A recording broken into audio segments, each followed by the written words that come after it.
Hi all, എല്ലാവർക്കും മൈമെൻറ്റർ PSC ആപ്പിൻ്റെ happy new year. എന്തൊക്കെയാണ് നിങ്ങളുടെ ന്യൂ ഇയർ റെസൊല്യൂഷൻസ്? പുതിയ വർഷം, പുതിയ തുടക്കം, ചില പുതിയ തീരുമാനങ്ങളൊക്കെ എടുക്കുന്നൊരു സമയമാണല്ലേ. 2026 PSC ഉദ്യോഗാർത്ഥികളെ സംബന്ധിച്ചിടത്തോളം ഞാൻ ഉറപ്പായും ഈ വർഷം ഒരു സർക്കാർ ജോലി നേടും എന്ന ഉറച്ച തീരുമാനമെടുക്കാൻ പറ്റിയൊരു സമയമാണ്. കാരണം ഒരുപാട് അവസരങ്ങൾ ഈ ഒരു വർഷം PSC തരുന്നുണ്ട്. ഡിഗ്രി ലെവലിൻ്റെ തന്നെ company board assistant, university assistant പോലെയുള്ള ഒരു തസ്തികകൾ, ഏറ്റവും കൂടുതൽ നിയമനം നടക്കുന്ന പരീക്ഷകളൊക്കെ 2026 വരുന്നുണ്ട്. ഡിഗ്രി ലെവലിനായിട്ടുള്ള രണ്ടാമത്തെ ബാച്ച് രണം 2.0 ഹൈബ്രിഡ് ബാച്ച് മൈമെൻറ്റർ PSC ആപ്പിൽ ഇന്നു മുതൽ ആരംഭിക്കുകയാണ്. ജനുവരി 1 ഈ പുതുവത്സര ദിനത്തിൽ ആരംഭിക്കുകയാണ്. ടൈം ടേബിൾ അനുസരിച്ചുള്ള റെക്കോർഡഡ് ആൻഡ് ലൈവ് ക്ലാസ്സസ് ഞങ്ങൾ ഈ ഒരു ബാച്ചിൽ പ്രൊവൈഡ് ചെയ്യും. അതുപോലെ തന്നെ നിങ്ങൾക്ക് ഈ ഡിഗ്രി ലെവൽ എക്സാം പാസ്സാവാനുള്ള എല്ലാ മെറ്റീരിയൽസും ഈ ഒരു ബാച്ചിൽ നിങ്ങൾക്ക് ലഭിക്കും കേട്ടോ.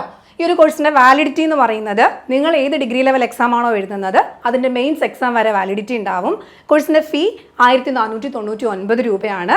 ഈ ഒരു അവസരം ഒട്ടും പാഴാക്കാതെ നമ്മൾ കൃത്യമായി ഇന്ന് തൊട്ട് പഠിച്ചു തുടങ്ങുക. ഇന്ന് 3 മണി മുതൽ നമ്മുടെ ക്ലാസ്സുകൾ ആരംഭിക്കുകയാണ്. ഈ ഒരു ബാച്ചിലേക്ക് ജോയിൻ ചെയ്യാനുള്ള ഡീറ്റെയിൽസ് ഒക്കെ ഡിസ്ക്രിപ്ഷനിൽ കൊടുത്തിട്ടുണ്ട്. മറ്റെന്തെങ്കിലും ഡൗട്ട്സ് ഉണ്ടെങ്കിൽ ഈ ഒരു നമ്പർ നിങ്ങളൊന്ന് കോൺടാക്ട് ചെയ്യാം. ഓക്കെ, അപ്പോൾ നമ്മൾ പഠിച്ചുകൊണ്ടിരുന്നത് അസിസ്റ്റന്റ് പ്രിസൺ ഓഫീസറാണ് അല്ലേ. അസിസ്റ്റന്റ് പ്രിസൺ ഓഫീസറുടെ 3ാമത്തെ ക്ലാസ് ആണ് നമ്മൾ ഇന്ന് നോക്കാൻ പോകുന്നത്. നിങ്ങൾക്ക് കഴിഞ്ഞ ക്ലാസ്സിൽ ഞാൻ പറഞ്ഞ കാര്യങ്ങളൊക്കെ ഓർമ്മയുണ്ടാവും. നമ്മുടെ ഡയറക്ടർ ജനറലിന്റെ ചുമതലകൾ, അതുപോലെ തന്നെ നമ്മുടെ സൂപ്രണ്ടിന്റെ ചുമതലകൾ, അങ്ങനെയുള്ള അധികാരങ്ങളെക്കുറിച്ചൊക്കെ കുറേ സെക്ഷൻസ് നമ്മൾ നോക്കി. ഇന്ന് അതിൻ്റെ ബാക്കിയാണ് നമ്മൾ നോക്കുന്നത്. നമ്മൾ കൃത്യമായി ആ ക്ലാസ്സുകൾ കൂടി നിങ്ങൾ കാണുക. മുന്നേ നമ്മൾ 2 ക്ലാസ്സുകൾ തന്നിട്ടുണ്ട്. ഇത് 3ാമത്തെ ക്ലാസ്. ആ ക്ലാസ്സുകൾ കൂടി നിങ്ങളൊന്ന് കാണുക. ഈ ഒരു ക്ലാസ്സിൻ്റെ PDF കഴിഞ്ഞ ക്ലാസ്സിൽ പറഞ്ഞതുപോലെ തന്നെ മൈമെൻറ്റർ PSC ആപ്പിൻ്റെ ടെലഗ്രാം ചാനൽ നിങ്ങൾക്ക് ലഭിക്കും കേട്ടോ. ഓക്കെ, അപ്പോൾ നമ്മൾ കഴിഞ്ഞ ക്ലാസ്സിൽ 5ാമത്തെ അധ്യായം വരെ നോക്കി. ഇന്നത്തെ ക്ലാസ്സിൽ നമ്മൾ 6ാമത്തെ അധ്യായത്തിലാണ് തുടങ്ങുന്നത്. 6ാമത്തെ അധ്യായം പ്രിസണുകളിലെ അച്ചടക്കം എന്നുള്ളതാണ്. ഡിസിപ്ലിനുമായി ബന്ധപ്പെട്ട അധ്യായമാണ് ഏതെന്ന് പറയുന്നത്. 6ാമത്തെ അധ്യായം സെക്ഷൻ 23 ആരംഭിക്കുകയാണ്. അപ്പോൾ ഒരു പ്രിസണിൽ അതിൻ്റെ അച്ചടക്കവുമായി ബന്ധപ്പെട്ടുള്ള അധികാരം ആർക്കാണ് എന്നുള്ളതാണ്. സൂപ്രണ്ടും അതുപോലെ തന്നെ മറ്റുദ്യോഗസ്ഥരും ഈ ആക്ടിലെയും അതിൻ്റെ കീഴിൽ വരുന്ന ചട്ടങ്ങളുടെയും വ്യവസ്ഥകൾ പ്രകാരം പ്രിസണിലെയും തടവുകാരുടെയും ജീവനക്കാരുടെയും അച്ചടക്കം കാത്തു സൂക്ഷിക്കുന്നതിന് ഉത്തരവാദിയാണ്. അപ്പോൾ ഒരു പ്രിസണിൽ അച്ചടക്കം കാത്തു സൂക്ഷിക്കാനുള്ള ഉത്തരവാദിത്തം അവിടുത്തെ പ്രിസണും അതുപോലെ തന്നെ മറ്റ് അവിടുത്തെ പ്രധാനപ്പെട്ട ഉദ്യോഗസ്ഥർക്കുമാണ്. അതിനുവേണ്ടി ആ ഒരു അച്ചടക്കം കാത്തു സൂക്ഷിക്കുന്നതിനായി ഒരു സമിതി രൂപീകരിക്കും കേട്ടോ. ആ ഒരു സമിതി രൂപീകരിക്കും. അവിടെ സൂപ്രണ്ടുമാർ ഉണ്ടാവും. പ്രിസൺ സൂപ്രണ്ടുമാർ ആ സമിതിയിലെ അംഗമായിരിക്കും. അച്ചടക്കം, ജോയിന്റ് സൂപ്രണ്ട് അച്ചടക്കം, ഡിസിപ്ലിൻ വകുപ്പുമായി ബന്ധപ്പെടുന്ന ഇതുമായിട്ട് ബന്ധപ്പെടുന്ന ഒരു ജോയിന്റ് സൂപ്രണ്ട് അംഗമായിരിക്കും.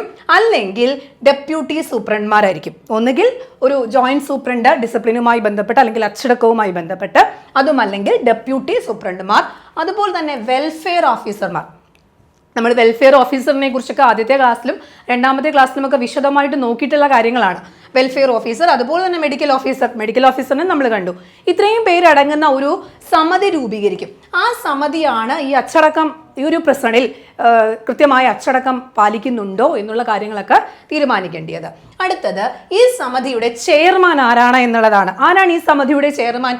പ്രിസണിലെ മുഖ്യ അച്ചടക്ക ഉദ്യോഗസ്ഥനും ചെയർമാനുമാകുന്നത് സൂപ്രണ്ടാണ്. ഒരു പ്രിസണിലെ സൂപ്രണ്ട് ആയിരിക്കും അവിടുത്തെ എന്താന്ന് പറയുന്നത് ചെയർമാനും അതുപോലെ തന്നെ മുഖ്യ അച്ചടക്ക ഉദ്യോഗസ്ഥൻ. ഓക്കെ, ചീഫ് ഡിസിപ്ലിൻ ഓഫീസർ ആരാണെന്ന് ചോദിച്ചു കഴിഞ്ഞാൽ സൂപ്രണ്ട് ആയിരിക്കും.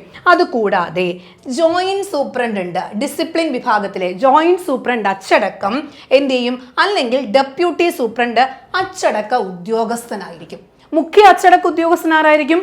സൂപ്രണ്ട് ആയിരിക്കും. തൊട്ടു താഴെ വരുന്ന അച്ചടക്ക ഉദ്യോഗസ്ഥനായിട്ട് ഒന്നുകിൽ ജോയിന്റ് സൂപ്രണ്ട് അല്ലെങ്കിൽ ആരായിരിക്കും? Deputy superintendent.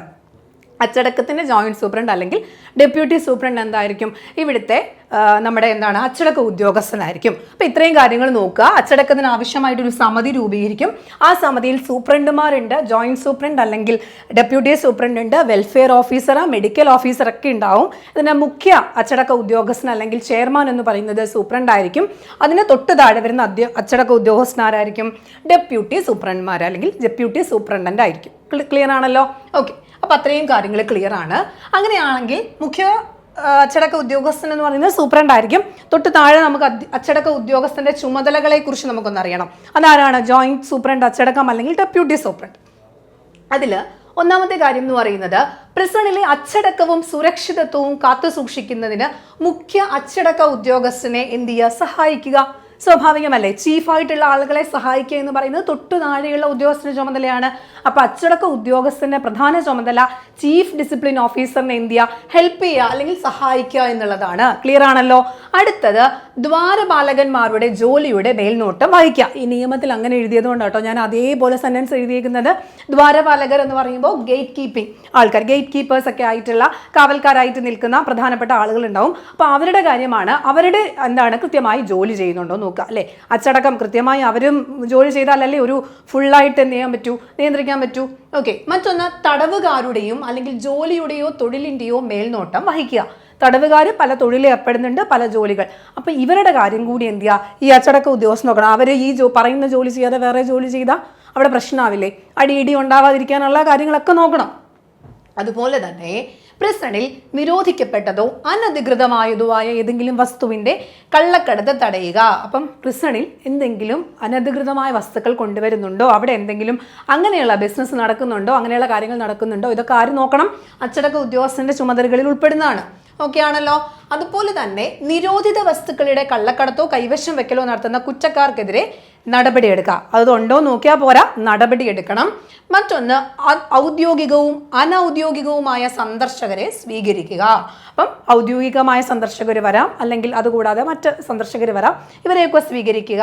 അച്ചടക്കവും പ്രിസൺ ഭരണവുമായി ബന്ധപ്പെട്ട എല്ലാ കാര്യങ്ങളിലും മുഖ്യ അച്ചടക്ക ഉദ്യോഗസ്ഥന്റെ നിർദ്ദേശങ്ങൾ അനുസരിക്കുക അല്ലെങ്കിൽ പാലിക്കുക. ഓക്കെ ആണല്ലോ, നടപ്പിലാക്കുക എന്ന് പറയും. അപ്പോൾ പ്രധാനമായിട്ടും നമ്മൾ അച്ചടക്കവുമായി ബന്ധപ്പെട്ടാണ് പറയുന്നത്. മുഖ്യ അച്ചടക്ക ഉദ്യോഗസ്ഥൻ്റെ സഹായിക്കുക എന്നുള്ളത് അച്ചടക്ക ഉദ്യോഗസ്ഥൻ്റെ ചുമതലയാണ്. ജയിലുമായി ബന്ധപ്പെട്ട പ്രിസണുമായി ബന്ധപ്പെട്ട അവിടുത്തെ അച്ചടക്കം, സുരക്ഷിതത്വം കാര്യമായി ഉള്ള കാര്യങ്ങൾ നോക്കുക. അതുപോലെ തന്നെ മറ്റുള്ള എല്ലാവരും, ഇപ്പോൾ തൊഴിൽ എടുക്കുന്ന ജീവനക്കാരായാലും അവിടെയുള്ള ഗേറ്റ് കാവൽക്കാരായിട്ട് നിൽക്കുന്ന ആളുകളൊക്കെ കൃത്യമായി അവരുടെ ജോലി ചെയ്യുന്നുണ്ടോ, ജോലി സ്ഥലത്ത് തടവുകാരെന്തെങ്കിലും ജോലി സ്ഥലത്ത് പ്രശ്നങ്ങൾ ഉണ്ടാക്കുന്നുണ്ടോ, അവിടെ എന്തെങ്കിലും കള്ളക്കടത്തോ അങ്ങനെയുള്ള എന്തെങ്കിലും കാര്യങ്ങളൊക്കെ, അതായത് ഒരു പ്രിസണിലെ അച്ചടക്കത്തിന് വിപരീതമായി എന്തെങ്കിലും നടക്കുന്നുണ്ടോ അത്തരം കാര്യങ്ങൾ നോക്കുക. മുഖ്യ അച്ചടക്ക ഉദ്യോഗസ്ഥൻ പറയുന്ന ചുമതലകൾ കൃത്യമായി നിർവഹിക്കുക എന്നുള്ളതാണ് നമ്മുടെ അച്ചടക്ക ഉദ്യോഗസ്ഥന്റെ ചുമതല. അപ്പോൾ ഒരു സമിതി നമ്മൾ കണ്ടു, അച്ചടക്ക ഉദ്യോഗസ്ഥന്റെ ചുമതലയും നമ്മൾ സെക്ഷൻ 28 ഭാഗമായി കണ്ടു.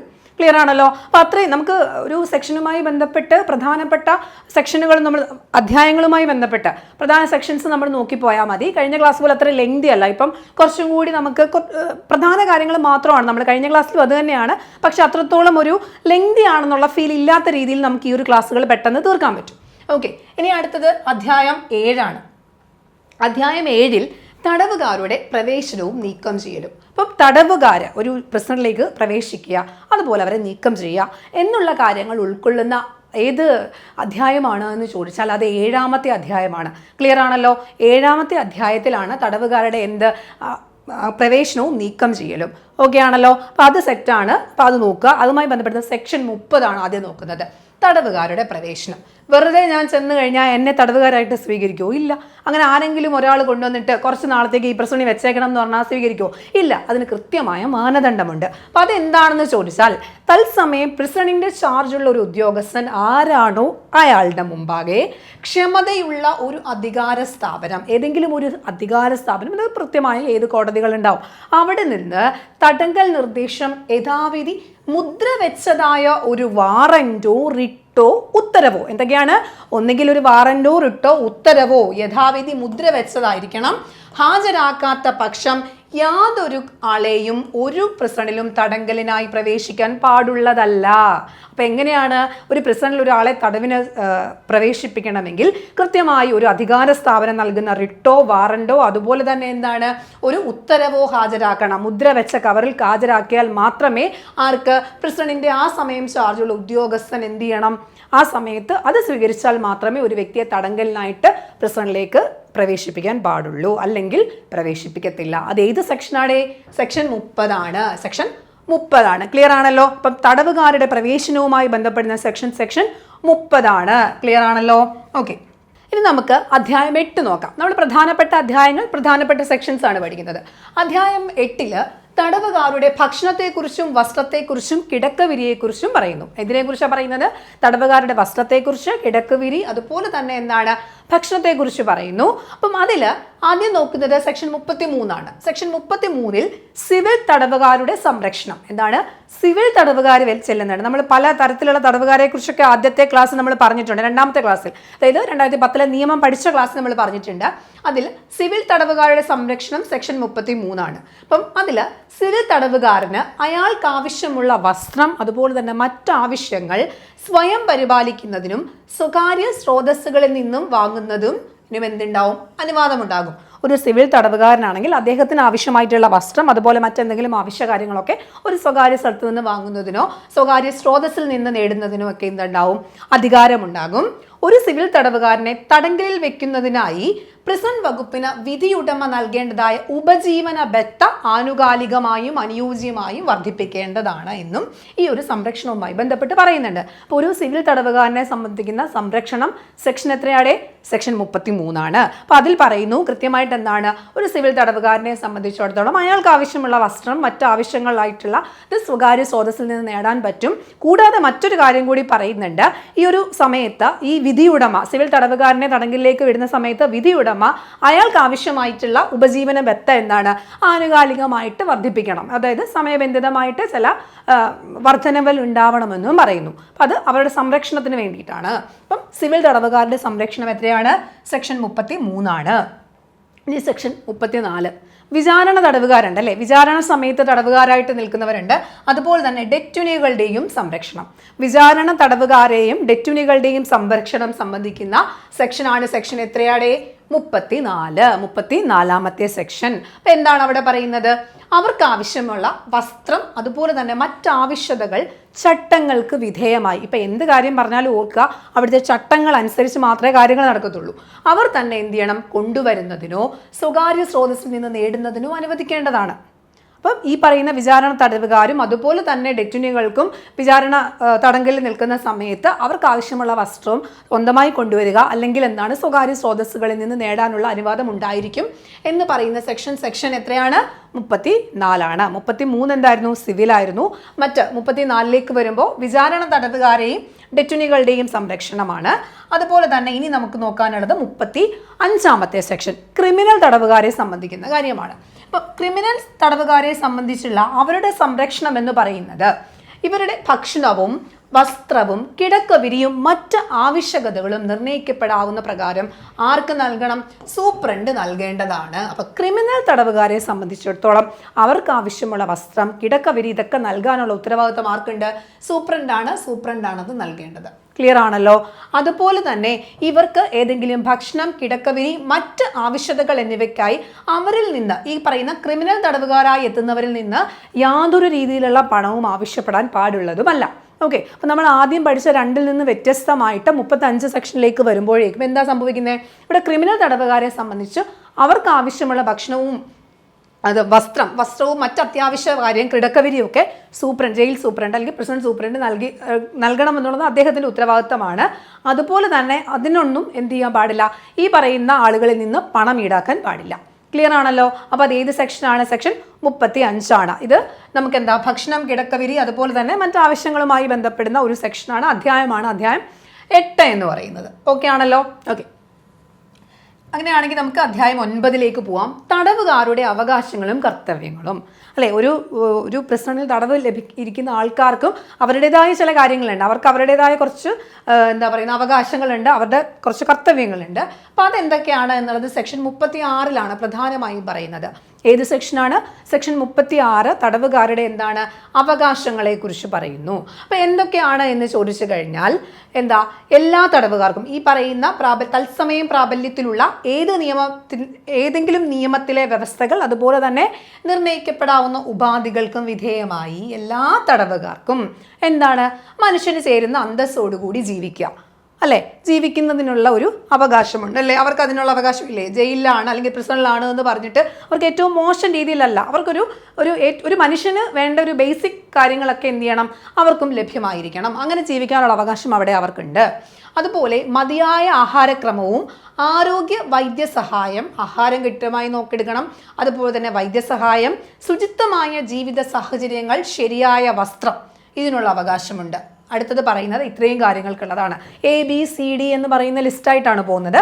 അതിലാദ്യം അന്തസ്സോട് ജീവിക്കുക, അതുപോലെ തന്നെ കൃത്യമായ നല്ല ആഹാരം ലഭിക്കുക, നല്ല എന്താ പറയുന്നത് വൈദ്യ സഹായം ലഭിക്കുക, അതുപോലെ തന്നെ ജീവിത സാഹചര്യങ്ങൾ, ഒരു വൃത്തിയുള്ള ജീവിത സാഹചര്യങ്ങൾ കിട്ടാനുള്ള അവകാശം ആർക്കുണ്ട്? പ്രിസണിൽ കിടക്കുന്ന തടവുകാർക്കുമുണ്ട്. മറ്റൊന്ന്, തൻ്റെ കുടുംബാംഗങ്ങളുമായും മറ്റാളുകളുമായി നിർണ്ണയിക്കപ്പെടാവുന്ന പ്രകാരമുള്ള രീതിയിലെ ഉപാധികൾക്കും വിധേയമായി ബന്ധപ്പെടാവുന്നതിനുൾപ്പെടെയുള്ള ആശയവിനിമയം നടത്തുന്നതിന്. ഒന്നുമില്ല, അവർക്ക് ബന്ധുക്കളെ കാണാനും സംസാരിക്കാനും മറ്റെന്തെങ്കിലും അവർ കേസുമായിട്ട് റിലേറ്റ് ചെയ്ത് പല കാര്യങ്ങൾ ആശയവിനിമയം നടത്താനുണ്ടാവും. അങ്ങനെയുള്ള കാര്യങ്ങൾക്കുള്ള അവകാശം ആർക്കുണ്ട്? നമ്മുടെ തടവുകാർക്കുണ്ട്. ക്ലിയർ ആണല്ലോ? സെക്ഷൻ 36 ഇനിയും അതുകൂടാതെ നിയമസേവനവും നിയമസഹായവും ലഭിക്കുന്നതിന്, ഓക്കെ, അപ്പം നിയമസഹായവും നിയമസേവനവും ലഭിക്കുന്നതിന് ഈ പറയുന്ന തടവുകാർക്ക് അവകാശമുണ്ട്. അതുപോലെ തന്നെ നിയമം അനുവദിക്കാത്ത രീതിയിൽ ഒരാൾക്ക് മേലുള്ള നിയമവിരുദ്ധമായ ആക്രമണത്തിനെതിരായോ മാനഹാനി വരുത്തുന്നതിനെതിരായോ ഉള്ള സംരക്ഷണം. അപ്പോൾ ഒരു തടവ് കിടക്കുന്ന ഒരാൾക്ക് നിയമവിരുദ്ധമായി അവിടെ എന്തെങ്കിലും അക്രമം നേരിട്ട് കഴിഞ്ഞാൽ അതിനെതിരെ അവർക്ക് സംരക്ഷണം നൽകുക എന്നുള്ളത് അവരുടെ ഒരു അവകാശമാണ്. യുക്തിരഹിതമായ വിവേചനത്തിനെതിരെയുള്ള സംരക്ഷണം. ജസ്റ്റ് നിങ്ങളത് അറിഞ്ഞാൽ മതി. വിവേചനം, അവിടെ ഒരു വിവേചനമൊന്നുമില്ല, അത് അല്ലാതെ അവർക്ക് അങ്ങനെ ഉണ്ടെങ്കിൽ അതിൽ നിന്നൊരു സംരക്ഷണം നൽകുക. നിയമത്താൽ സ്ഥാപിക്കപ്പെട്ട നടപടിക്രമം മുഖേനയല്ലാതെയും പ്രതിവാദത്തിന് മതിയായ അവസരം നൽകാതെയുമുള്ള ശിക്ഷയോ ശിക്ഷയായി തീരാവുന്ന ബുദ്ധിമുട്ടുകൾക്കോ എതിരെയുള്ള സംരക്ഷണം. എന്ന് വെച്ചാൽ നിയമവിധേയമായിട്ട് എന്തെങ്കിലും കാര്യങ്ങൾ അവരിൽ സംഭവിക്കുകയാണെങ്കിൽ അതിനെതിരെ എന്ത് ചെയ്യണം? അവരെ സംരക്ഷിക്കപ്പെടണം. നിയമപ്രകാരം തടവുകാർക്ക് അനുവദീയമായ സൗകര്യങ്ങളും പ്രത്യേക അവകാശങ്ങളും സംബന്ധിച്ച് വിവരം ലഭിക്കുന്നതിന്. ഇപ്പം ഒരു തടവുകാരെ സംബന്ധിച്ചിടത്തോളം അവർക്ക് എന്തൊക്കെ കാര്യങ്ങൾ അവൈലബിൾ ആണ്, അവർക്ക് എന്തൊക്കെ അവസരങ്ങളുണ്ട്, എന്തൊക്കെ സൗകര്യങ്ങൾ അവിടെ ലഭ്യമാണ് എന്നുള്ള കാര്യങ്ങളെക്കുറിച്ചൊക്കെ അറിയാനുള്ള അവകാശം ആർക്കുണ്ട്? തീർച്ചയായും തടവുകാർക്കുണ്ട്. അത്തരമുള്ള അവകാശങ്ങളൊക്കെ പറയുന്നത് സെക്ഷൻ 36 ഓക്കെ ആണല്ലോ? ഇപ്പം 36 സെക്ഷനിൽ അതൊക്കെയാണ് പറയുന്നത്. അതുപോലെ തന്നെ ഒരാൾ മറ്റൊരു മതത്തിൽ, ഏത് മതത്തിലാണോ ഒരു വ്യക്തി വിശ്വസിക്കുന്നത് ആ വ്യക്തി ആ മതവിശ്വാസം തുടരുന്നതിന് അവിടെ ഒരു അവകാശമുണ്ട്, അവർക്ക് അവകാശമുണ്ട്. അവർ ഏത് മതത്തിലാണോ വിശ്വസിക്കുന്നത് അതിൽ വിശ്വസിക്കുക എന്നുള്ള അവകാശം. അതുപോലെ തന്നെ എന്തൊക്കെയാണ്? അതായത് വേതനം നൽകാതെയായ തൊഴിലിനെതിരെ എന്തെങ്കിലും രീതിയിലുള്ള തൊഴിൽ ചെയ്യിപ്പിച്ചിട്ട് ആ ഒരു തൊഴിലിന് വേതനം നൽകിയിട്ടില്ല എന്നുണ്ടെങ്കിൽ അങ്ങനെയുള്ള കാര്യങ്ങൾക്കെതിരെ എന്ത് ചെയ്യുക? സംരക്ഷണം നൽകുക എന്നുള്ളത് അവരുടെ ഒരു അവകാശത്തിൽ പെടുന്നതാണ്. കൂടാതെ ഏതെങ്കിലും ഒരു കുറ്റസ്ഥാപനത്തിൻ്റെയും തടങ്കലിൻ്റെയും അനുബന്ധമായി അനുഭവിക്കാൻ കഴിയാതെ ഒഴികെയുള്ള, അതായത് നമ്മളിപ്പോൾ കുറ്റം ചെയ്താൽ നമ്മൾ എന്തൊക്കെ ശിക്ഷയായിട്ട് അനുഭവിക്കണം എന്നുള്ളതറിയാം. അതുകൂടാതെ നമ്മുടെ ഭരണഘടന നൽകുന്ന മൗലിക അവകാശങ്ങൾ, 3-ാം അധ്യായത്തിലെ മൗലിക അവകാശങ്ങളൊക്കെ അനുഭവിക്കാനുള്ള അവകാശം ആർക്കുണ്ട്? ഈ പറയുന്ന തടവുകാർക്കുണ്ട് എന്നുള്ളത് ഓർത്ത് വെച്ചിരിക്കുക. അപ്പം ഒരു ജയിൽ അല്ലെങ്കിൽ പ്രിസണിനകത്താണ് എന്നതിനപ്പുറത്ത് അവിടെയുള്ള അവർക്ക് പരിമിതികൾ ഉണ്ടാവും. അതിനപ്പുറത്തേക്ക് ബാക്കിയുള്ള മൗലിക അവകാശങ്ങളൊക്കെ അവർക്ക് ലഭ്യമാകും. നിശ്ചിത രീതിയിൽ വിട്ടയക്കപ്പെടുന്നതിനുള്ള അവകാശം, അവർക്ക് എന്നാണോ വിട്ടയക്കപ്പെടേണ്ടത് ആ ദിവസം അല്ലെങ്കിൽ ആ സമയത്ത് വിട്ടയക്കുന്നതിനുള്ള അവകാശം ആർക്കുണ്ടാവും? ഈ പറയുന്ന തടവുകാർക്കുണ്ടാവും. അനധികൃതമായിട്ട് നമുക്ക് പിടിച്ചു വെക്കാൻ പറ്റുമോ? ഇല്ല. അപ്പോൾ ഇത്തരം കാര്യങ്ങളൊക്കെ തന്നെ അവരുടെ അവകാശങ്ങളിൽ ഉൾപ്പെടുന്നതാണ്. നമ്മുടെ തടവുകാരുടെ അവകാശങ്ങൾ ഏത് സെക്ഷനാണ്? സെക്ഷൻ 36. ഈ പറയുന്ന കാര്യങ്ങളൊക്കെ നിങ്ങൾക്ക് PDF ആയിട്ട് നോട്ട് ലഭിക്കുമ്പോൾ ഒന്ന് വായിച്ചു നോക്കുക. ഇതൊക്കെ നമുക്ക് പെട്ടെന്ന് ഓർത്ത് വെക്കാൻ കഴിയുന്ന കാര്യങ്ങളാണ് കേട്ടോ. ഓക്കെ, അപ്പോൾ അത് സെക്ഷൻ 36. അടുത്തത് അധ്യായം 10. അധ്യായം 10 എന്ന് പറയുന്നത് തടവുകാരുടെ തരം തിരിക്കലും വേർതിരിക്കലും. എന്താണ്? തടവുകാരുടെ തരം തിരിക്കലും വേർതിരിക്കലുമാണ് അധ്യായം 10 പറയുന്നത്. അതിൽ നമ്മൾ ആദ്യം നോക്കുന്ന സെക്ഷൻ 38. തടവുകാരെ എങ്ങനെ തരം തിരിക്കുന്നു എന്നുള്ളതാണ്. തടവുകാരുടെ തരം തിരിക്കലാണ് സെക്ഷൻ ഏത് എന്ന് പറയുന്നത്? 38 എന്ന് പറയുന്നത്.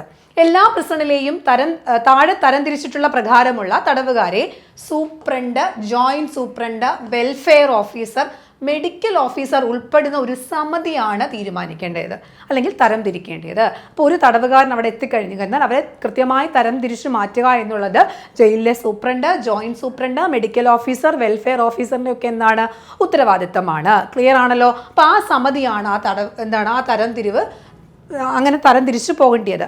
അപ്പോൾ എങ്ങനെയാണെന്ന് ചോദിച്ചാൽ സിവിൽ തടവുകാർ, ക്രിമിനൽ തടവുകാർ, വിചാരണ തടവുകാർ, കുറ്റം സ്ഥാപിക്കപ്പെട്ട് ശിക്ഷിക്കപ്പെട്ട തടവുകാർ, പതിവ് കുറ്റക്കാർ അല്ലാത്തവർ, ഡെറ്റ്വിനികൾ, ചിത്രഭ്രമമുള്ള ക്രിമിനൽ തടവുകാർ, അപകടകാരികളായ തടവുകാർ, കരുതൽ തടവുകൾ, മരണശിക്ഷയ്ക്ക് വിധിക്കപ്പെട്ട തടവുകാർ.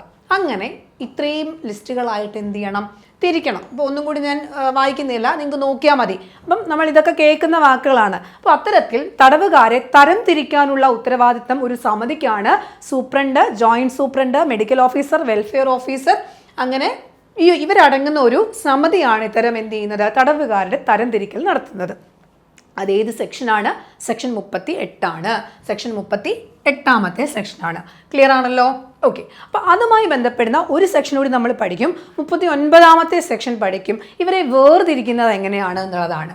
തടവുകാരുടെ വേർതിരിക്കലുമായി ബന്ധപ്പെടുന്ന സെക്ഷൻ എത്രയാണ്? 39. അതിൽ പറയുന്നു, എന്ത് പറയുന്നത്? 38 വകുപ്പ് പ്രകാരം വിവിധ ഭാഗങ്ങളായി തരം തിരിച്ചിട്ടുള്ളവരെ വെവ്വേറെ തടവിൽ പാർപ്പിക്കേണ്ടതാണ്. അപ്പം ഇങ്ങനെ പലരായിട്ട് സിവില്, ക്രിമിനൽ, ഡെറ്റ് ന്യൂസ്, മരണശിക്ഷയ്ക്ക് വിധിക്കപ്പെട്ടവരാര്, പതിവ് കുറ്റക്കാർ, ഇങ്ങനെ പല കാറ്റഗറി ആയിട്ട് ഇവരെ തിരിച്ചു കഴിഞ്ഞാൽ ഇവരെ എന്ത് ചെയ്യണം? വെവ്വേറെ പാർപ്പിക്കണം എന്ന് പറയുന്നത് സെക്ഷൻ 39 39ന്റെ 1ാമത്തെ സബ്സെക്ഷൻ പറയുന്നു.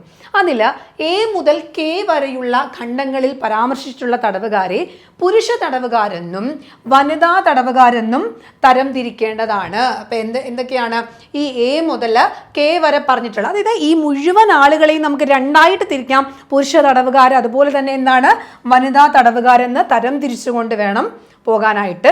അവരെ പരസ്പരം സമ്പർക്കം തടയുന്നതിനായിട്ടുള്ള വെവ്വേറെ കെട്ടിടങ്ങളിൽ പാർപ്പിക്കണം. നമുക്കറിയാം, വനിതാ കുറ്റക്കാരെ പാർപ്പിക്കുന്നിടത്തല്ല പുരുഷന്മാരെ പാർപ്പിക്കുന്നത്. അപ്പം അത്തരത്തിലുള്ളൊരു വ്യത്യാസം അവിടെയുണ്ട്.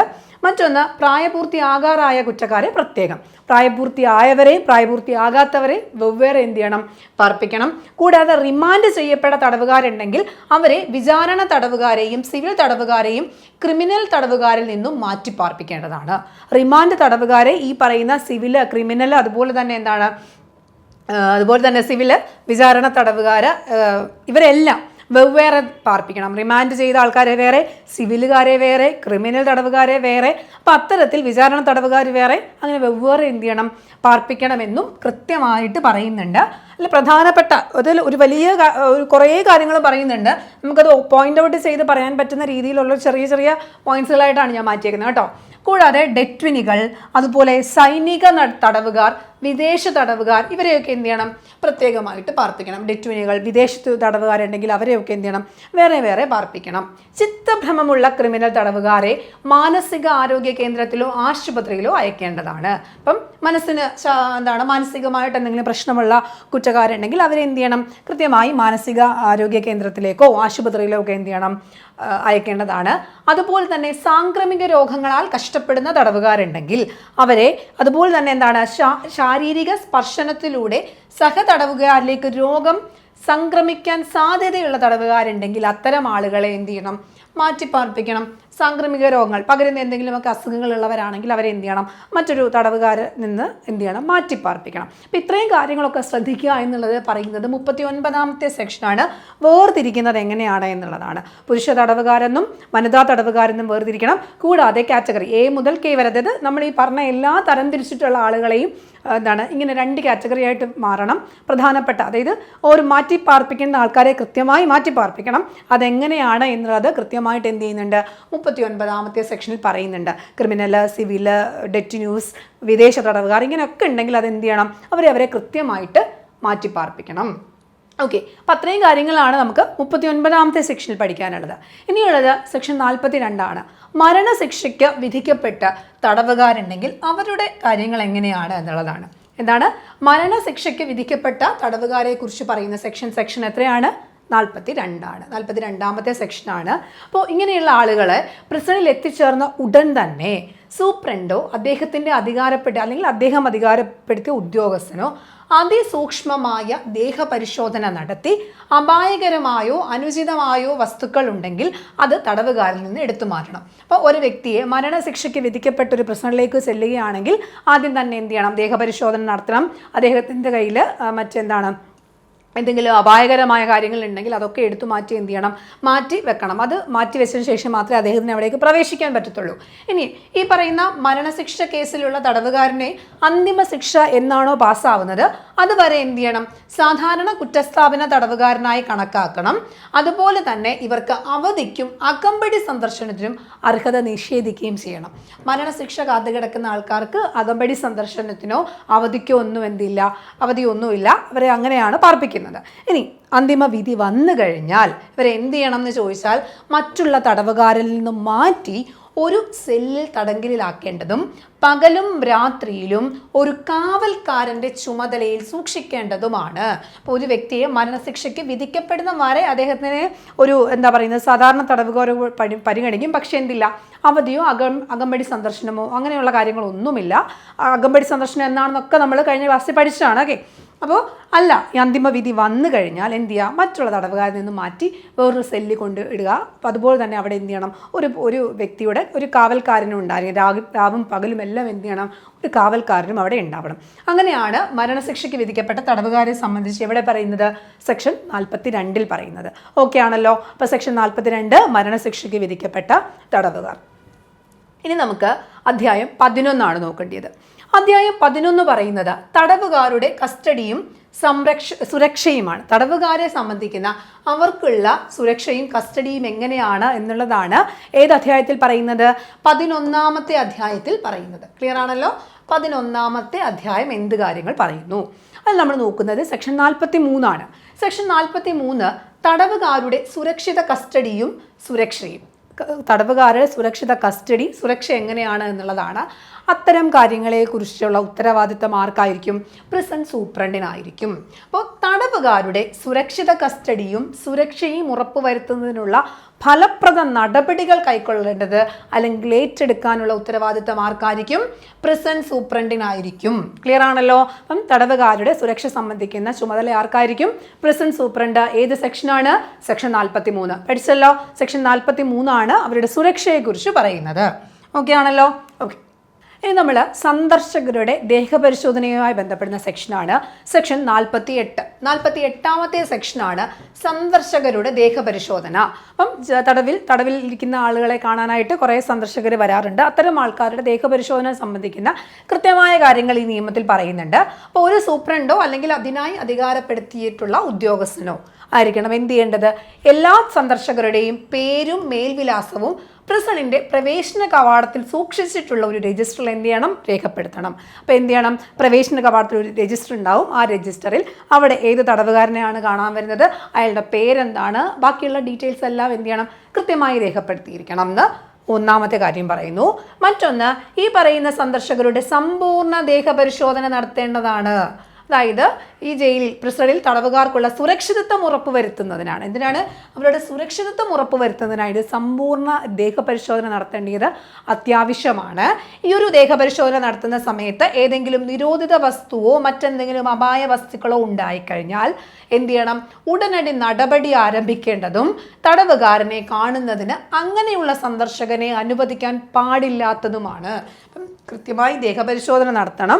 ദേഹപരിശോധന നടത്തുന്ന സമയത്ത് എന്തെങ്കിലും നിരോധിത വസ്തുക്കളോ മറ്റ് അപായ സാധനങ്ങളോ കിട്ടിക്കഴിഞ്ഞാൽ ഉടനടി നടപടി എടുത്തേക്കുക. അദ്ദേഹത്തെ ആ വ്യക്തിയെ സന്ദർശനം നടത്താൻ അനുവദിക്കാതെ ഇരിക്കുക. ക്ലിയർ ആണല്ലോ. ഓക്കെ, അപ്പം അതായി. മറ്റൊന്ന്, ഈ പറയുന്ന തടവുകാരെ സന്ദർശിക്കുന്ന വ്യാജേന, ഇപ്പം ഒരാൾ പറയുകയാണ് ഞാനൊരു തടവുകാരനെ കാണാൻ വരുന്നു എന്ന വ്യാജേന പ്രിസണിൽ മറ്റെന്തെങ്കിലും സന്ദർശകർ നിരോധിത വസ്തുക്കൾ കൊണ്ടുവരുന്നില്ല എന്നുള്ള കാര്യങ്ങൾ ഉറപ്പ് വരുത്തേണ്ടത് ആരാണ്, സൂപ്രണ്ടാണ്. അപ്പോൾ സൂപ്രണ്ടിൻ്റെ ചുമതലയാണ് അവിടെ അത്തരം പ്രവർത്തികളൊന്നും നടക്കുന്നില്ല എന്ന് ഉറപ്പ് വരുത്തേണ്ടത്. ക്ലിയർ ആണല്ലോ. ഇനി വനിതാ സന്ദർശകരുണ്ടാവും അല്ലേ, വനിതാ സന്ദർശകരുടെ ദേഹപരിശോധന നടത്തേണ്ട ചുമതല വനിതാ വാർഡനായിരിക്കും അല്ലെങ്കിൽ മറ്റ് വനിതാ ജീവനക്കാർക്കായിരിക്കും. ഓക്കെ, അപ്പം ഒന്നുകിൽ വനിതാ വാർഡന്മാർ അല്ലെങ്കിൽ വനിതാ ജീവനക്കാരായിരിക്കണം വനിതാ സന്ദർശകരെ എന്ത് ചെയ്യേണ്ടത്, ദേഹപരിശോധന നടത്തേണ്ടത്.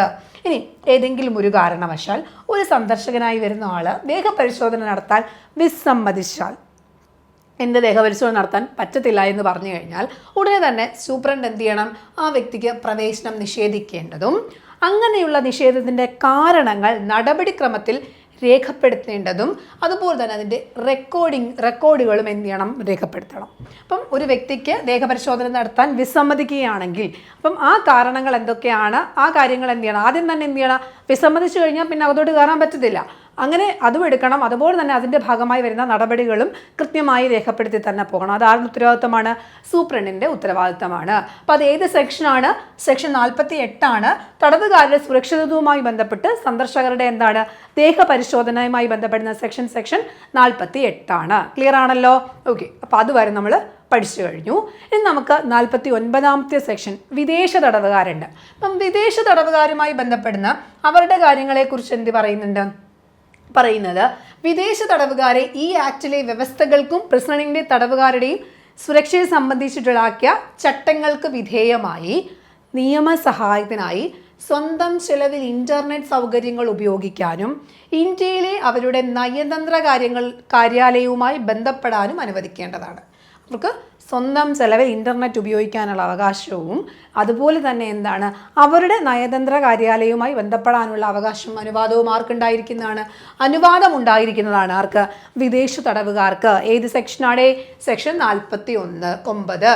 സെക്ഷൻ 49 പറയുന്നു വിദേശ തടവുകാർക്ക് എന്താണ് അവരുടെ നയതന്ത്ര കാര്യങ്ങളുമായി ബന്ധപ്പെടാനും അതുപോലെ തന്നെ സ്വന്തം ചെലവിൽ ഇൻ്റർനെറ്റ് ഉപയോഗിക്കാനുമുള്ള അനുവാദമുണ്ട് എന്ന് പറയുന്ന സെക്ഷൻ 49ാമത്തെ സെക്ഷനാണ്. ക്ലിയർ ആണല്ലോ? ഓക്കെ, ഇനി അടുത്തത് 12ാമത്തെ സെക്ഷനാണ് പ്രിസണിലെ സന്ദർശകർ. പ്രിസണിലെ സന്ദർശകരുമായി ബന്ധപ്പെടുന്ന കാര്യങ്ങൾ.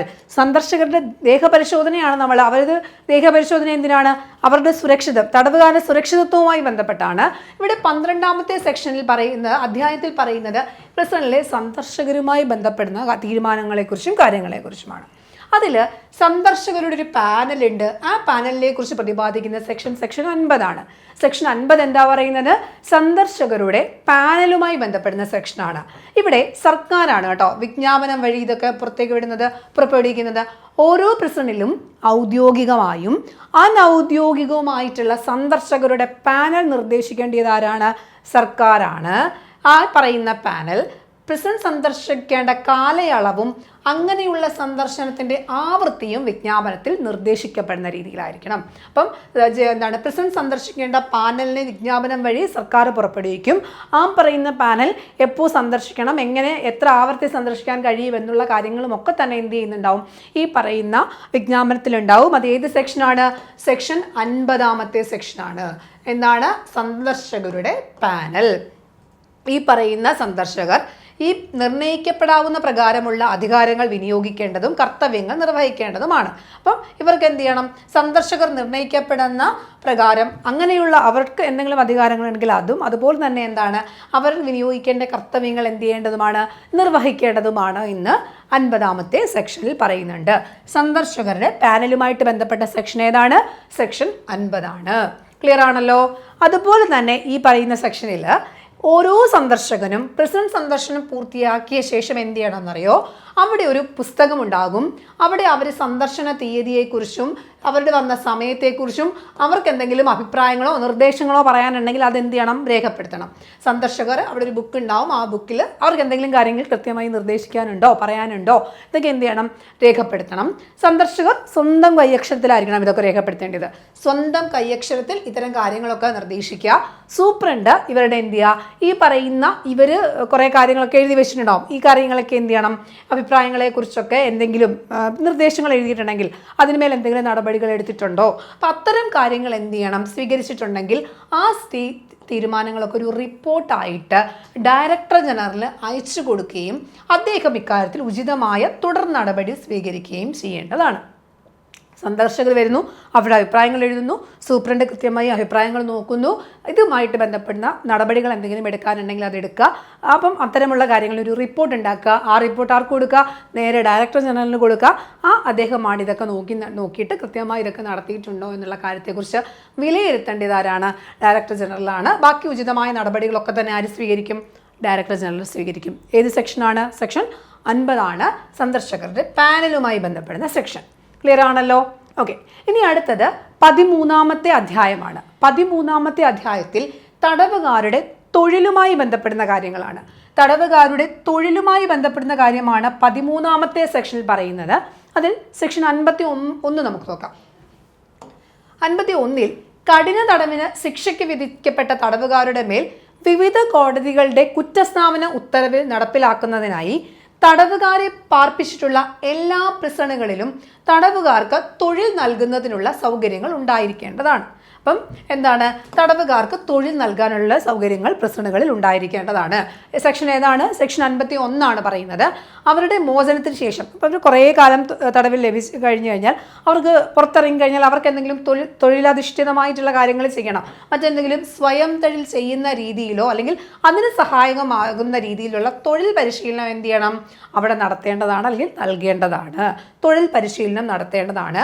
പുരുഷ വനിതാ തടവുകാർക്ക് ഉചിതവും പ്രത്യേകവുമായ പ്രവർത്തികൾ നൽകേണ്ടതാണ്. പുരുഷ തടവുകാർക്കും വനിതാ തടവുകാർക്കും ഒക്കെ പ്രത്യേകമായ പ്രവർത്തികൾ എന്ത് ചെയ്യണം, ഈ ഒരു കാര്യവുമായി ബന്ധപ്പെട്ട് നടത്തണം. അപ്പോൾ തടവുകാരുടെ തൊഴിലുമായി ബന്ധപ്പെട്ട് തടവുകാർക്ക് തൊഴിൽ നൽകുന്ന സൗകര്യങ്ങൾ എന്ത് ചെയ്യണം, പ്രിസണിൽ ഉണ്ടാവണം. അവർക്ക് ഈ മോചനത്തിന് ശേഷം എന്തെങ്കിലും സ്വയം തൊഴിൽ ചെയ്യുന്ന രീതിയിലുള്ള തൊഴിൽ പരിശീലനം അവിടെ നൽകണം. കൂടാതെ പുരുഷ വനിതാ തടവുകാർക്ക് എങ്ങനെയായിരിക്കണം, അവർക്ക് പ്രത്യേകമായിട്ടുള്ള പ്രവർത്തികളാണ് നൽകേണ്ടത് എന്ന് ഏത് സെക്ഷനിൽ പറയുന്നുണ്ട്? സെക്ഷൻ 51 പറയുന്നു. അതുപോലെ തന്നെ വെറും തടവിന് ശിക്ഷ വിധിക്കപ്പെട്ട ആൾക്കാർ ആരെങ്കിലും ഉണ്ടെങ്കിൽ അതുപോലെ അവർക്ക് പുനരധിവാസത്തിന്റെ ആവശ്യകതകൾ ആശ്രയിച്ച് കൂലി സമ്പാദിക്കുന്നതിന് സഹായകമാകും വിധത്തിൽ അവരുടെ അപേക്ഷയിൽ ജോലി നൽകണം. അപ്പം വെറും തടവിന് മാത്രം ശിക്ഷിക്കപ്പെട്ട ആൾക്കാർ ആരെങ്കിലും ഉണ്ടെങ്കിൽ അവരെന്തെങ്കിലും കൂലി ലഭ്യമാകുന്ന രീതിയിൽ എന്തെങ്കിലും തൊഴിൽ അപേക്ഷിച്ച് കഴിഞ്ഞാൽ അത്തരം സൗകര്യങ്ങൾ എന്ത് ചെയ്യണം, പ്രിസണിൽ ഉണ്ടാവണം എന്നുള്ളത് സെക്ഷൻ ഏത് പറയുന്നു? സെക്ഷൻ 51 സെക്ഷൻ പറയുന്നു. ക്ലിയർ ആണല്ലോ? അപ്പം അത് സെക്ഷൻ 51. ഇനി നമുക്ക് അധ്യായം 14 നോക്കാം. അധ്യായം 14 വരുന്നത് തടവുകാരുടെ ആരോഗ്യത്തെക്കുറിച്ചും വ്യക്തിശുചിത്വത്തെക്കുറിച്ചും. അവരുടെ അവകാശമല്ലേ, തടവുകാരുടെ അവകാശമാണ് കൃത്യമായ ആരോഗ്യവും ശുചിത്വമുള്ളൊരു അന്തരീക്ഷം എന്നൊക്കെ നമ്മൾ പഠിച്ചു കഴിഞ്ഞു. അവരുടെ തടവുകാരുടെ ആരോഗ്യത്തെക്കുറിച്ചും വ്യക്തിശുചിത്വത്തെക്കുറിച്ചും പറയുന്ന അധ്യായം ഏതാണ്? 14 അധ്യായമാണ്. 14 അധ്യായത്തിലാണ് പറയുന്നത്. അതിലാദ്യം നമ്മൾ നോക്കുന്നത് സെക്ഷൻ 57 57 സെക്ഷനാണ് നമ്മൾ നോക്കുന്നത്. പ്രിസൺ മെഡിക്കൽ ഓഫീസർ തടവുകാർക്ക് വൈദ്യസഹായം നൽകണമെന്ന് പ്രതിപാദിക്കുന്ന സെക്ഷൻ. അപ്പോൾ ഏതെങ്കിലും ഒരു പ്രിസണിൽ ഒരു വൈദ്യസഹായം ആവശ്യമായിട്ട് വന്നു കഴിഞ്ഞാൽ അതാര് നൽകണം? മെഡിക്കൽ ഓഫീസർ നൽകണം.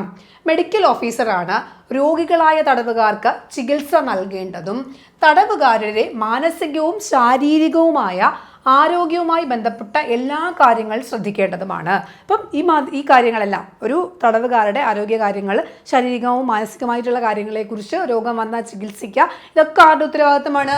മെഡിക്കൽ ഓഫീസറിൻ്റെ ഉത്തരവാദിത്തമാണ്. ഏത് സെക്ഷൻ പറയുന്നു? സെക്ഷൻ 57 പറയുന്നു. ക്ലിയർ ആണല്ലോ? മെഡിക്കൽ ഓഫീസർ വിദഗ്ധ ചികിത്സ ആവശ്യമായിട്ട് ആർക്കെങ്കിലും വന്നു കഴിഞ്ഞാൽ അവരെ അടുത്തുള്ള സർക്കാർ ആശുപത്രിയിലേക്ക് റെഫർ ചെയ്തോ പ്രിസണിലെ വിദഗ്ധ സർക്കാർ ഡോക്ടർമാരുടെ സന്ദർശനം ഏർപ്പാട് ചെയ്തോ വിദഗ്ധ ചികിത്സ നൽകേണ്ടതാണ്. ഒന്നുകിൽ എന്ത് ചെയ്യുക, അടുത്തുള്ള സർക്കാർ ആശുപത്രിയിലേക്ക് റെഫർ ചെയ്യുക, അല്ലെങ്കിൽ എന്ത് ചെയ്യുക, പ്രിസണിലെ ആശുപത്രിയിൽ തന്നെ വിദഗ്ധ സർക്കാർ ഡോക്ടർമാരുടെ സേവനം ഉറപ്പുവരുത്തുക. ഇത് ആരുടെ ചുമതലയാണ്? മെഡിക്കൽ ഓഫീസറിൻ്റെ ചുമതലയാണ്.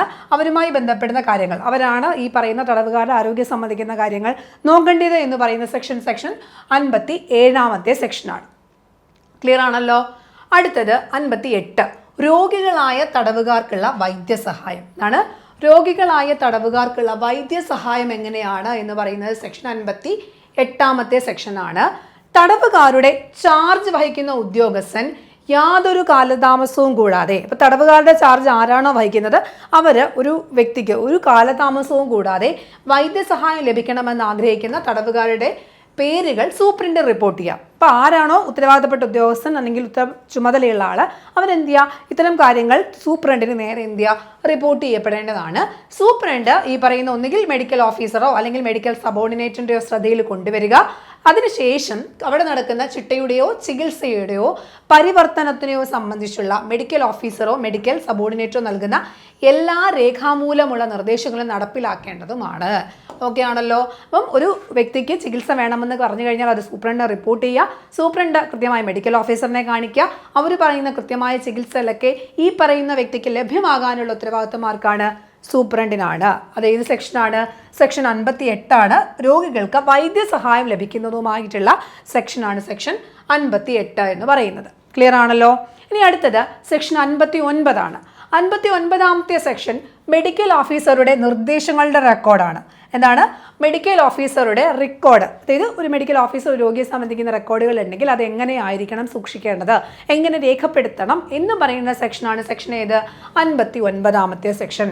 അത് പ്രിസണിലെ മരുന്നുകളെ സംബന്ധിച്ചോ അവിടുത്തെ മരുന്നുകളുടെ സംഭരണ ഉത്തരവുകളോ അത് മെഡിക്കൽ ഓഫീസറോ സ്വന്തമായിട്ടോ അല്ലെങ്കിൽ അദ്ദേഹത്തിൻ്റെ മേൽനോട്ടത്തിലോ എന്ത് ചെയ്യണം, കൊണ്ടുവരുന്ന കാര്യങ്ങളെക്കുറിച്ചുള്ള നിർദ്ദേശങ്ങൾ എന്ത് ചെയ്യണം, റെക്കോർഡ് ചെയ്യപ്പെടണം. അവിടെയുള്ള ഒരു പ്രിസണിൽ ആവശ്യമായിട്ടുള്ള മരുന്നുകളെക്കുറിച്ചും അവരുടെ സംഭരണത്തെക്കുറിച്ചുമൊക്കെ കൃത്യമായിട്ട് എന്ത് ചെയ്യണം, റെക്കോർഡ് ചെയ്യണം. ഇനി ഏതൊരു തടവുകാരൻ, നമ്മൾ ഓൾറെഡി പറഞ്ഞിട്ടുണ്ട്, ഹിസ്റ്ററി ബുക്ക് എന്ന് പറയുന്നൊരു ബുക്ക് ഉണ്ടാവും, ഒരു വ്യക്തിയുടെ ഹിസ്റ്ററി, ആ ഒരു തടവുകാരൻ്റെ എല്ലാ ചരിത്രവും അറിയാവുന്ന ഒരു പുസ്തകമായിരിക്കും. ആ ഒരു പുസ്തകം ഹിസ്റ്ററി ബുക്കിൽ എന്ത് ചെയ്യണം എന്നറിയോ, ഹിസ്റ്ററി ടിക്കറ്റിലോ അല്ലെങ്കിൽ സംസ്ഥാന സർക്കാർ നിർദ്ദേശിക്കുന്ന മറ്റേതെങ്കിലും റെക്കോർഡിലോ ഏതൊരു തടവുകാരനെ സംബന്ധിച്ചുള്ള മെഡിക്കൽ ഓഫീസറിൻ്റെ നിർദ്ദേശങ്ങൾ ഇവിടെ എന്ത് ചെയ്യണം, രേഖപ്പെടുത്തിയിരിക്കണം. ഒന്നുകിൽ ഹിസ്റ്ററി ടിക്കറ്റ് അല്ലെങ്കിൽ സർക്കാർ നൽകുന്ന മറ്റേതെങ്കിലും രേഖകളിൽ എന്ത് ചെയ്യണം, ഇത് റെക്കോർഡ് ചെയ്തിരിക്കണം അല്ലെങ്കിൽ റിപ്പോർട്ട് നിർദ്ദേശങ്ങൾ എഴുതിയിരിക്കണം. മറ്റൊന്ന്, ഓരോ നിർദ്ദേശത്തെ സംബന്ധിച്ച് അവ പാലിക്കപ്പെട്ടിട്ടുണ്ടോ ഇല്ലയോ എന്ന് സൂപ്രണ്ടാണ് ഏതെങ്കിലും നിരീക്ഷണത്തിൻ്റെയോ ഉൾക്കുറിപ്പിൻ്റെയോ തീയതിയും സഹിതം ഉചിതമായ സ്ഥാനത്ത് രേഖപ്പെടുത്തുകയാണോ അല്ലെങ്കിൽ രേഖപ്പെടുത്താൻ ഇടയാകുകയോ ചെയ്യേണ്ടതാണ്. ഒന്നുമില്ല, കൃത്യമായി ഈ പറയുന്ന നിർദ്ദേശങ്ങൾ പാലിക്കപ്പെടുന്നുണ്ടോ എന്നുള്ളത് സൂപ്രണ്ട് എന്ത് ചെയ്യണം, കൃത്യമായി അത് രേഖപ്പെടുത്തണം. ഉചിതമായ ഒരു സ്ഥലത്ത് ഇന്ന സമയത്ത് ഇപ്പം മരുന്ന് കൊടുക്കാനുണ്ട്, ആ മരുന്ന് ഇത്ര സമയത്ത് ഇന്നയാൾക്ക് കൊടുത്തിട്ടുണ്ട്, അവിടെ ഇത്ര മരുന്നുമായി ബന്ധപ്പെടുന്ന ബാക്കി കാര്യങ്ങൾ എങ്ങനെയാണ്, അങ്ങനെയുള്ള കാര്യങ്ങളൊക്കെ രേഖപ്പെടുത്തേണ്ടത് സൂപ്രണ്ടാണ്. അപ്പം അതുമായി ബന്ധപ്പെടുന്ന സെക്ഷൻ ഏതാണ്, സെക്ഷൻ 59. അപ്പം നോക്കുക, ഇവിടെ നമുക്ക് നോക്കാനുള്ളത് മെഡിക്കൽ ഓഫീസർ അല്ലെങ്കിൽ അദ്ദേഹം ഇത് ചെയ്യണം. ഹിസ്റ്ററി ടിക്കറ്റിൻ്റെ കാര്യം നിങ്ങളൊന്ന് ഓർത്ത് വെച്ചിരിക്കുക. ഹിസ്റ്ററി ടിക്കറ്റിലോ അല്ലെങ്കിൽ മറ്റേതെങ്കിലും രേഖകളിലാണ് മെഡിക്കൽ ഓഫീസർ ഇത് രേഖപ്പെടുത്തേണ്ടത്. ഇത് നോക്കി നടത്തേണ്ട ചുമതല സൂപ്രണ്ടിനുണ്ടാവും. ഓക്കെ ആണല്ലോ. അപ്പോൾ അത് സെക്ഷൻ 59 സെക്ഷനാണ്. ഇനി നമ്മൾ നോക്കുന്നത് 60 സെക്ഷനാണ്. 60 സെക്ഷൻ പ്രിസൺ ആശുപത്രിയെ സംബന്ധിക്കുന്ന സെക്ഷനാണ്. ഏതാണ്? 60 സെക്ഷൻ പ്രിസൺ ആശുപത്രിയെ സംബന്ധിക്കുന്ന സെക്ഷനാണ്. ഇവിടെ പറയുന്നത് ഒന്നുകിൽ ഓരോ സെൻട്രൽ പ്രിസണിലോ തുറന്ന പ്രിസണിലോ രോഗികളായ തടവുകാരെ പ്രവേശിപ്പിക്കലിനും ചികിത്സയ്ക്കും മെഡിക്കൽ ഓഫീസറും പാരാമെഡിക്കൽ ജീവനക്കാരും ഭരണനിർവഹണം നടത്തുന്ന ഒരു പ്രിസൺ ആശുപത്രി ഉണ്ടായിരിക്കേണ്ടതാണ്. അപ്പം ഓരോ സെൻട്രൽ പ്രിസണിലും തുറന്ന പ്രിസണിലും ഒന്നുകിൽ ഒരു മെഡിക്കൽ ഓഫീസർ ഇല്ലെങ്കിൽ പാരാമെഡിക്കൽ ജീവനക്കാരുടെ ഭരണനിർവഹണം നടത്തുന്ന എന്തുണ്ടാവണം, ഒരു പ്രിസൺ ആശുപത്രി നിർബന്ധമായും ഉണ്ടായിരിക്കണം എന്ന് പറയുന്ന സെക്ഷൻ എത്രയാണ്? 60 സെക്ഷനാണ്. ക്ലിയർ ആണല്ലോ. ഈ പറയുന്ന ആശുപത്രിയിൽ കിടത്തി ചികിത്സയ്ക്കുള്ള സൗകര്യവും ക്ലിനിക്കൽ പരിശോധനയ്ക്കുള്ള സൗകര്യവും ഉണ്ടായിരിക്കേണ്ടതാണ്. അപ്പോൾ ഒരു ആശുപത്രി ആകുമ്പോൾ എന്ത് ചെയ്യണം, കിടത്തി ചികിത്സിക്കാനുള്ള സൗകര്യം ഉണ്ടാവണം. അതുപോലെ തന്നെ എന്തുണ്ടാവണം, ക്ലിനിക്കൽ ടെസ്റ്റുകൾ നടത്താൻ, പരിശോധനകൾ, ബ്ലഡ് പരിശോധിക്കണം, അങ്ങനെയുള്ള ലബോറട്ടറി സംവിധാനങ്ങളും എന്ത് ചെയ്യണം, ഈ പറയുന്ന ആശുപത്രിയിൽ ഉണ്ടായിരിക്കണം എന്ന് പറയുന്ന സെക്ഷൻ എത്രയാണ്? 60 സെക്ഷൻ. 60 സെക്ഷൻ എന്തിനെ കുറിച്ചാണ് പറയുന്നത്? പ്രിസൺ ആശുപത്രിയെക്കുറിച്ച് പറയുന്നു. ക്ലിയർ ആണല്ലോ. അപ്പോൾ അത് സെക്ഷൻ 60 സെക്ഷൻ. ഇനി നമുക്ക് 15 അധ്യായം നോക്കാം. 15 അധ്യായത്തിൽ തടവുകാർക്ക് വേണ്ടിയുള്ള ക്ഷേമ പരിപാടികളെ കുറിച്ചാണ് പറയുന്നത്. കുറേ ക്ഷേമ പരിപാടികളൊക്കെ അതിനകത്ത് പറയുന്നുണ്ട്. വളരെ ഇമ്പോർട്ടൻ്റ് ആയിട്ടുള്ള കാര്യങ്ങളാണ്. നമ്മൾ ഈ ഒരു ഭാഗത്ത് ഞാൻ അങ്ങനെയുള്ള കാര്യങ്ങളെക്കുറിച്ച് മാത്രമേ ഇൻക്ലൂഡ് ചെയ്തിട്ടുള്ളൂ. ഒരുപാട് ക്ഷേമ പരിപാടികൾ നിയമത്തിൽ നിങ്ങൾക്ക് നോക്കിയാൽ കാണാം. നമുക്കതിൽ വേണ്ടപ്പെട്ട കാര്യങ്ങൾ മാത്രം നോക്കിയാൽ മതി. ഒന്ന്, 62 സെക്ഷൻ. 62 സെക്ഷൻ വിദ്യാഭ്യാസ സൗകര്യങ്ങൾ ഒരുക്കുക എന്നുള്ളതാണ്. എന്താണ്? വിദ്യാഭ്യാസ സൗകര്യങ്ങൾ ഒരുക്കുക. എല്ലാ പ്രിസണുകളിലും അതുപോലെ തന്നെ അർഹതയുള്ള തടവുകാർക്ക് വിദ്യാഭ്യാസം പ്രദാനം ചെയ്യുന്നതിനുള്ള മതിയായ സൗകര്യം ഉണ്ടാവേണ്ടതാണ്. അപ്പോൾ തടവുകാർക്ക് ആവശ്യമായിട്ട് വിദ്യാഭ്യാസം ലഭിക്കാനുള്ള സൗകര്യം ഉണ്ടാവണം. സമൂഹത്തിൽ തടവുകാരുടെ ഉത്തമ പുനരധിവാസം എന്ന ലക്ഷ്യത്തോടെ അവരുടെ വിദ്യാഭ്യാസ സൗകര്യം നൽകേണ്ടതാണ്. അപ്പോൾ ഇവർ പുറത്തിറങ്ങിക്കഴിഞ്ഞാൽ സാമൂഹിക ബോധവും അതുപോലെ തന്നെ ഒരു പുനരധിവാസം വേണമെങ്കിൽ നല്ല രീതിയിൽ പോകണമേ അവർക്ക് വിദ്യാഭ്യാസം വേണം.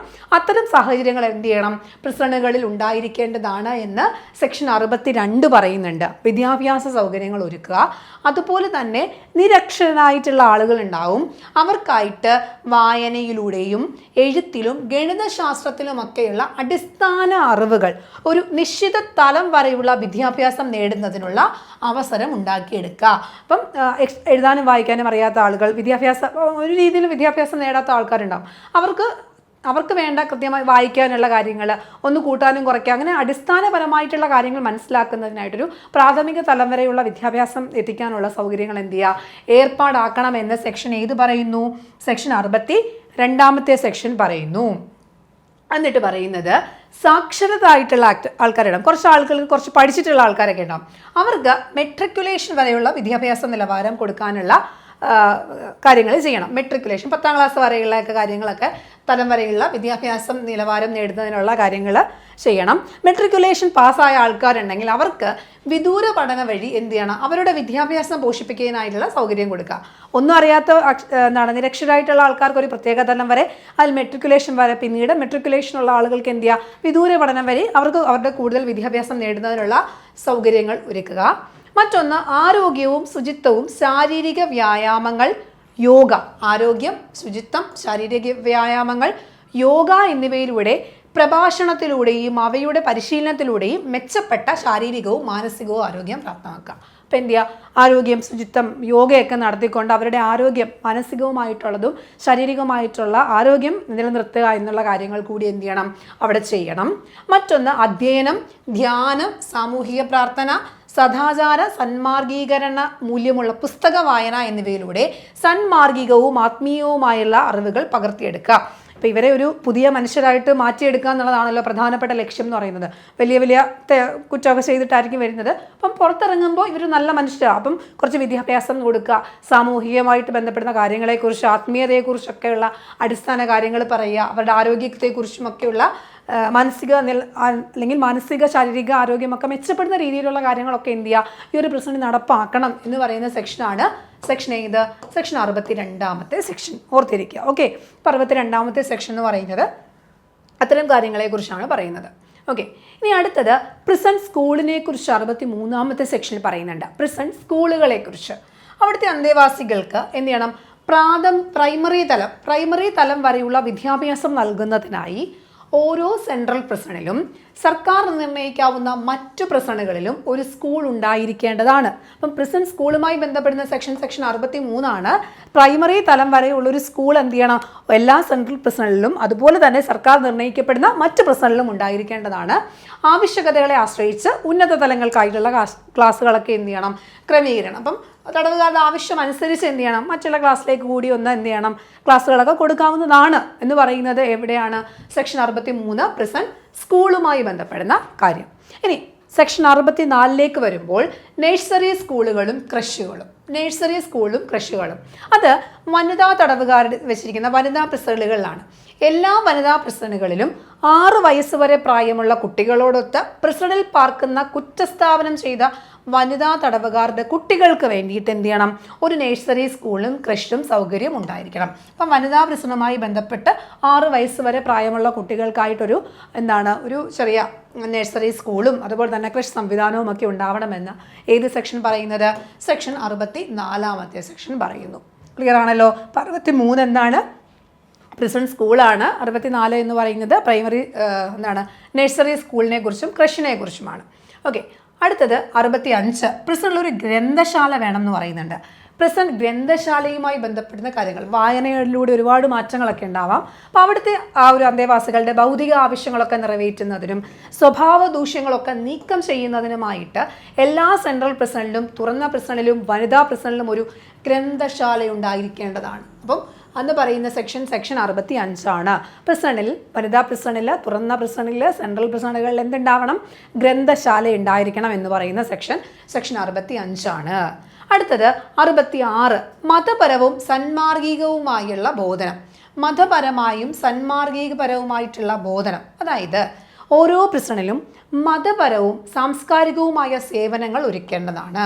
മതപരമായിട്ടുള്ള കാര്യങ്ങൾ, സാംസ്കാരികമായിട്ടുള്ള പരിപാടികളൊക്കെ എന്ത് ചെയ്യണം, ഇവിടെ ഉണ്ടാവണം. അത് എല്ലാ മതത്തിൽ നിന്നുള്ള വിശ്വാസയോഗ്യരെയും പ്രശസ്തരായ സവിശേഷ വ്യക്തികൾ മുഖേന എന്ത് ചെയ്യണം, ഇവർക്ക് ഇത്തരം മതപരമായിട്ടുള്ളതും സന്മാർഗികപരമായിട്ടുള്ള തെറ്റുതിരുത്തൽ ബോധനമൊക്കെ നൽകേണ്ടതാണ്. അത് ഡയറക്ടർ ജനറലിൻ്റെ ഉത്തരവാദിത്തമാണ് കേട്ടോ. അപ്പം ഡയറക്ടർ ജനറലാണ് അംഗീകരിച്ചിട്ടുള്ള സ്ഥാപനങ്ങളെയും അതുപോലെ തന്നെ അത്തരം വ്യക്തികളെ എന്ത് ചെയ്യുക, ഇവർക്ക് വേണ്ടിയിട്ട് ഇത്തരം കാര്യങ്ങൾക്ക് വേണ്ടിയിട്ട് എന്ത് ചെയ്യുക, അവിടെ കൊണ്ടുവരിക എന്നുള്ള ഉത്തരവാദിത്തം ആർക്കുള്ളതാണ്? നമ്മുടെ ഡയറക്ടർ ജനറലാണ് ആ കാര്യങ്ങളൊക്കെ നോക്കി നടത്തേണ്ട വ്യക്തി. ക്ലിയർ ആണല്ലോ? അപ്പം സെക്ഷൻ 66ാമത്തെ സെക്ഷനാണ് പറയുന്നത് മതപരമായിട്ടുള്ളതും സന്മാർഗികപരമായിട്ടുള്ള ബോധനം ഉണ്ടാക്കുക എന്നുള്ളതാണ്.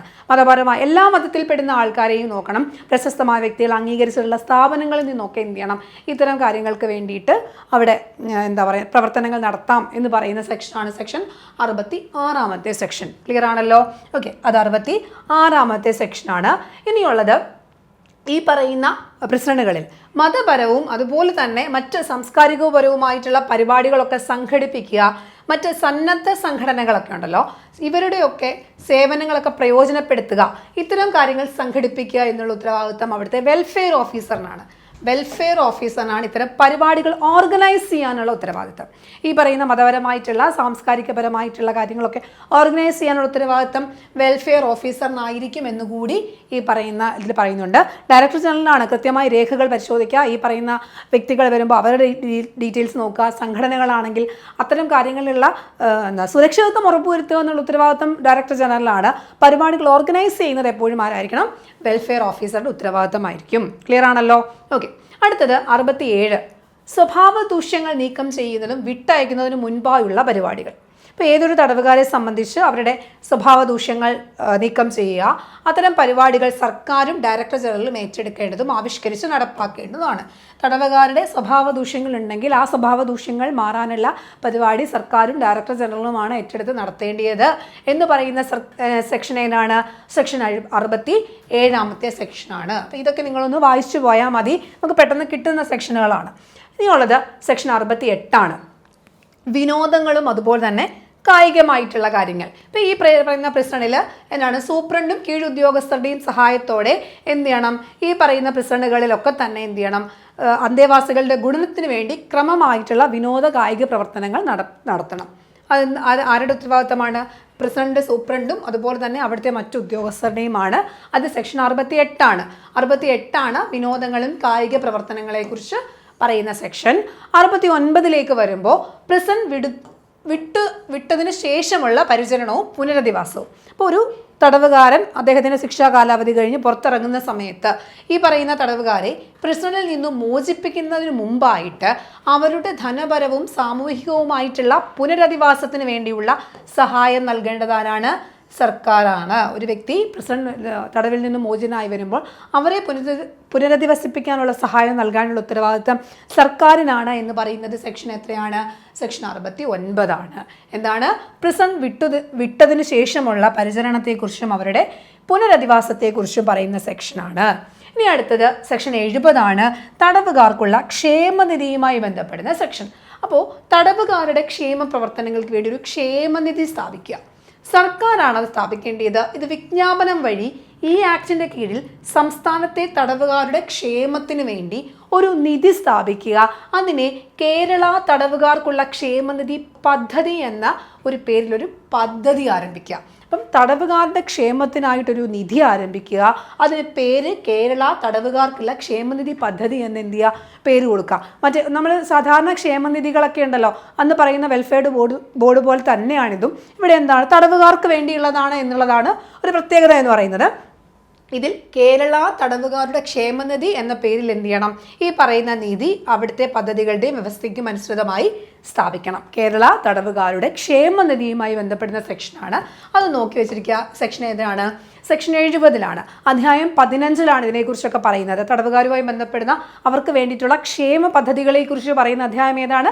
അധ്യായം 15. അതിൽ വളരെ ഇമ്പോർട്ടൻ്റ് ആണ് തടവുകാർക്കുള്ള ക്ഷേമനിധിയുമായി ബന്ധപ്പെടുന്ന കാര്യം. അത് ഏത് സെക്ഷനിലാണ് പറയുന്നത്? സെക്ഷൻ 70 സെക്ഷനിലാണ് അത് പറയുന്നത്. ഓക്കെ. അപ്പോൾ 15 സെക്ഷനിലാണ് ക്ഷേമനിധികൾ, ക്ഷേമ പരിപാടികളെ സംബന്ധിച്ച് പറയുന്നത്. നമ്മൾ ഇത്രയും കാര്യങ്ങൾ 15 അധ്യായം വരെയാണ് നമ്മൾ ഇന്നത്തെ ഒരു ക്ലാസ്സിൽ നോക്കുന്നത്. നമ്മൾ എത്രാമത്തെ അധ്യായം വരെയാണ് തുടങ്ങിയത്? 6 അധ്യായം മുതൽ 15 അധ്യായം വരെ നമ്മൾ ഇന്നത്തെ ക്ലാസ് നോക്കിയിട്ടുണ്ട്. ഇനിയും ഒരു 5 അധ്യായം കൂടി 20 അധ്യായം വരെ നമുക്ക് നോക്കണം. ബാക്കി വരുന്നത് ഇതുപോലെ തന്നെ ഇന്നത്തെ ക്ലാസ് നമുക്ക് കഴിഞ്ഞ ക്ലാസ്സുകളെ അപേക്ഷിച്ച് കുറച്ച് എളുപ്പത്തിൽ പോയല്ലേ. ഇതുപോലെ തന്നെ ബാക്കിയുള്ള 5 സെക്ഷൻ നമ്മൾ അടുത്ത ക്ലാസ്സിൽ കവർ ചെയ്യും. അപ്പോൾ നിങ്ങൾ ഇത്രയും കാര്യങ്ങളൊന്ന് പഠിക്കുക. എന്നിട്ട് നമുക്ക് നെക്സ്റ്റ് ക്ലാസ്സിൽ ബാക്കിയുള്ള അധ്യായം കൂടി നോക്കാം. Thank you.